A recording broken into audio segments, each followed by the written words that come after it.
The sun rises over Pilate's grand palace. Inside, Pilate sits on his throne as a soldier reports something to him. From a distance, his wife, Claudia, approaches.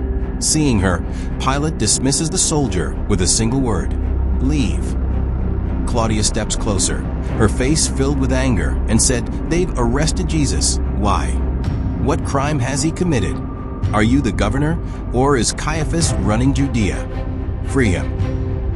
Pilate thought for a moment and said, "I was sent from Rome to quell the riots of the Jews. If I do something against the will of the Jews, there is a chance of another riot."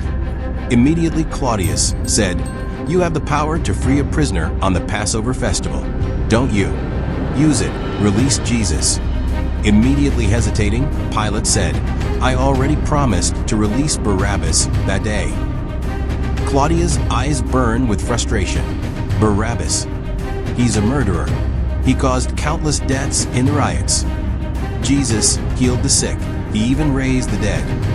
How can you compare them? Immediately, Pilate said, "Let's see. I'm trying to save 2 lives here." Then the commander came from a distance. Upon seeing him, Claudius glared at him angrily and left. The commander bowed to Pilate, and Pilate asked him, "Why did you arrest Jesus?" The commander said to Pilate, "He broke Jewish religious laws and social order, and called himself God. He must be punished." Pilate narrows his eyes. "What punishment do you all expect me to give him?" The commander answers without hesitation, "Crucifixion." Pilate, with a face darkened with anger, and asked, "Crucifixion? For what crime?" And he stood up and walked close to him and asked, "I have the power to free a prisoner on the Passover festival. If I release Jesus, what will you do?" The commander, irritated and said nothing. Pilate glares at him. Then, "Leave." The commander bows and exits. Alone, Pilate sits back on his throne, deep in thought. Seeing Jesus tied to the pillar, Caiaphas walked up to him and laughed mockingly. Without a word, he turned and headed to the council chamber, where many priests were waiting. Sitting in his seat of authority, Caiaphas looked at them and asked, "How are the people reacting to Jesus' arrest?" One priest replied, "The people are upset and asking what crime he has committed." But Caiaphas asked, "Has there been a riot?" Another priest said, "Not yet. Our commander is working to drive Jesus' supporters out of Jerusalem." Caiaphas nodded and said, "Our commander is wise, but we must not take any chances. We must find a way to have Jesus crucified.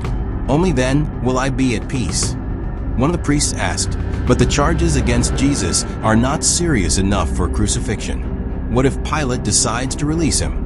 Caiaphas replied, "Then we accuse him of blasphemy and treason." Another priest objected, "But he hasn't committed such crimes." Caiaphas smirked and said, "His followers call him the King of the Jews, which is treason." And he said, "I will destroy the temple and rebuild it in 3 days, which is blasphemy." A priest asked, "Do we have any witnesses for this?" Caiaphas answered, "False witnesses. We'll bring our own witnesses. We will also use Judas, who took 30 pieces of silver from us, to testify." Just then, Judas furiously entered the council chamber, holding a bag of silver in his hand. Caiaphas looked at Judas and asked, "What, Judas, do you have 30 pieces of silver safe?" Judas held out the bag of silver and said, "Not a single piece is missing. Take it." Caiaphas looked at him and replied, "This is the price you accepted to betray Jesus. Why are you giving it back?" Judas stared at the money and said, "This is the price of sin. I don't want it. Let Jesus go." Caiaphas smirked and said, "Are you joking? We didn't arrest him just to release him." Then he stepped forward, whispering, "We have decided to give you another 30 pieces of silver. All you have to do is give false testimony against him." Hearing this, Judas said, "You sinners! I was already sleepless, betraying him once. Are you asking me to bear false witness again?" A priest stepped closer to Judas and said, "Your testimony is more powerful than any other witness we can bring." Judas, feeling desperate, cried out, "I can't. I won't say anything. Take this money back and release Jesus." Caiaphas moved closer and spoke in a threatening tone, "Judas, You took the 30 pieces of silver. You've only done part of the betrayal. There is still part left." Judas looked at him, confused. "What do you mean?" Caiaphas smirked. "What, Judas? Don't you understand? Everyone in Jerusalem knows who Jesus is. Do you want to betray him with a kiss? If not, don't we recognize him? He is the one who came to the temple in Jerusalem and preached. He who shuts down and breaks down shops. He stands out alone in a crowd of 1,000 people. He is already well known and recognized in a crowd of thousands. Do you think we needed you just to identify him with a kiss? We didn't give you 30 pieces of silver to just kiss him." Judas, stunned, asked, "Then why did you pay me to betray him?" Seeing him, Caiaphas replied, "You don't understand the meaning of betrayal. You have to betray him as a criminal. You have to betray him as a traitor. You have to betray him as blasphemy." To whom? To Pilate. That's why we gave you 30 pieces of silver, not just to kiss Jesus on the face. Judas, shocked by this, asked, "You sinners, what harm has he done to you? Why are you trying to convict him and kill him?" A priest looked at Judas and said, "And what harm has he done to you, Judas? Why did you kiss him for 30 pieces of silver?" Caiaphas spoke firmly. "Greed, Judas. Greed. You betrayed him for money. We have greed for position and fear that he will become our rival. Therefore, we are planning to crucify him." Judas, shocked to hear this, asked, "What? Are you going to crucify him?" Caiaphas came closer and grabbed Judas by the shoulders and threatened, "Yes, we are going to crucify him. You must bear false witness against Jesus for the money you bought. Otherwise, the next cross will be yours." Judas, filled with anger and tears, said, "Priests, I beg you, take back these coins. Let Jesus go." Caiaphas replied, "This is blood money. We don't want to keep it." Judas, his face drenched in tears, cried out, "Yes, this is blood moneyed, the price of the life of the Son of God, who healed the blind and the deaf, and he led people to heaven.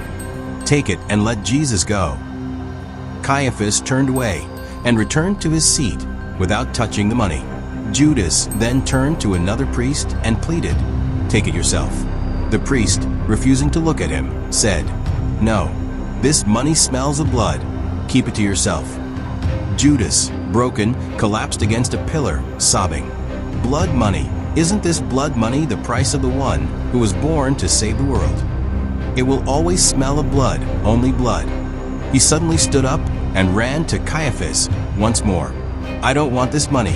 Let Jesus go. Here, Caiaphas, take it," he cried, thrusting the silver toward him. Caiaphas laughed. Judas, burning with anger, glared at him and shouted, "You sinner, waiting to drink the blood of Jesus. Take this money." Caiaphas looked at him and said, "Judas, we are sinners, but you are the greatest sinner of all. You kissed him and stabbed him on the back. What you hold in your hand is the wage of your sin." Judas stared at the coins, his voice trembling. "Is this the wages of my sin? Are these 30 pieces of silver the wages of my sin? No, the wages of sin is death. My Jesus said that the wages of sin is death. Keep your silver." He threw the coins to the ground. One coin hit Caiaphas' face before falling. The rest scattered across the floor. Judas ran screaming, "The wages of sin is death. The wages of sin is death." Silence filled the room. Then a commander entered. As he stepped in, Judas, running in panic, bumped into him, fell to the ground, got up, and ran away again. The commander looked at him for a moment, then entered the council chamber. The room fell silent. Caiaphas turned to him. "Commander, is there something important?" The commander met his gaze. "Pilate has changed his mind about Jesus." Shocked, Caiaphas said, "What? Tell me everything." The commander said, "Pilate called me and asked why we arrested Jesus. I told him about the accusations and that the Jewish people and priests were angry with him. But Pilate said, he only teaches the people and heals the sick. I find no crime in him." Caiaphas, still in shock, asked, "And then?" "Pilate has the power to release a prisoner on the feast day. He asked me, what if I release Jesus instead? What will you do then?" Caiaphas, who thought cunningly, said, "Pilate has the authority to release someone on the feast day. We cannot interfere with that. It seems that all our plans will be ruined. What can we do?" Caiaphas stood up and walked with some deliberation. After some thought, he asked, "Commander, what if we demand that Pilate release Barabbas instead?" The other priests were shocked. The commander asked, "Are you saying we should release Barabbas instead of Jesus?" Caiaphas calmly said, "Yes, we have no other choice. Let's ask for Barabbas' release instead of Jesus." To this, a priest said, "How can we release Barabbas? Won't Pilate decide that?" Immediately Caiaphas angrily said, "We will demand it. Gather our supporters immediately. We need a large crowd to shout, 'Crucify Jesus, release Barabbas.' If the people demand it, Pilate will have no choice. Before the power of the people, the king can do nothing. Jesus must be crucified." Another priest hesitated. "This is like buying a trap for a price. Jesus is a peaceful teacher, while Barabbas is a violent man who can lift a sword. He is already against us. If we free him, won't we be putting ourselves in danger?"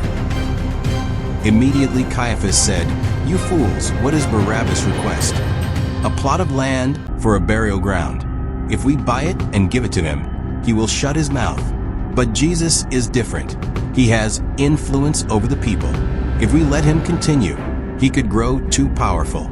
Soon, we'll have no power left. We must pluck up the poisonous plants in the bud, and if they grow, we must forget our pleasures and become his disciples. There can only be one high priest, and that is me, Caiaphas." The commander asked, "So you're saying we should buy land for Barabbas and release him?" "Exactly," Caiaphas confirmed. A priest questioned, "Why didn't we do this earlier?" Caiaphas replied, "The situation was different then. Now, who was our biggest threat, Jesus or Barabbas?" "It is Jesus." The commander asked, "Where will we get the money to buy the land?"